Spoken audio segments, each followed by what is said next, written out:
Stretches of broad sandy beach form much of this coastline in northern France, a good place to walk and think. But on June 6, 1944, it wasn't so. British, American, Canadian troops and French commandos stormed these beaches from their landing craft. They ran, crawled, and fought their way through German gunfire from above the beaches. This was Operation Overlord, commonly known as D-Day. These youngsters witnessed the events. To this day, they remember. For Cécile Goncel, the invasion fueled the hope of freedom from Nazi occupation. I remember one soldier who came in, clicked his heels, and saluted with usual Heil Hitler.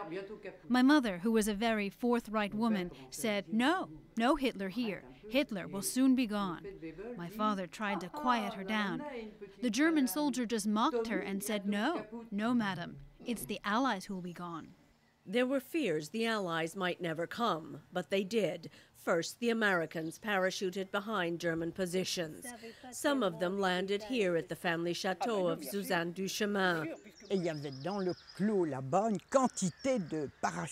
We all came out into the garden, and in the thicket over there were all these parachutes strewn about.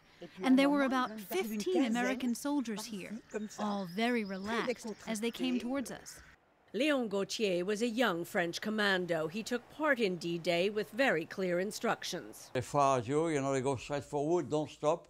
We had orders not to stop, even for a wounded friend. Nothing like that. Our job was to take the position on top of the beach. We ran. We were soaking wet, but we didn't even remember being wet. We don't remember it. The Allied operation took place on beaches all along this coast. Over 150,000 Americans, Canadians, Britons, and French came ashore here. Another 20,000 Americans parachuted behind enemy lines. Stéphane Simonet is a military historian at the War Memorial Museum in Caen. It was the beginning of the liberation of Europe, and the objective of the Allies is just Berlin. It's not the Normandy, it's not Caen. The supermen who believed their west wall impregnable. In the months after D-Day came the liberation of Paris, the push across the Rhine River into Germany and onward. It would be another year before the war in Europe was finally over.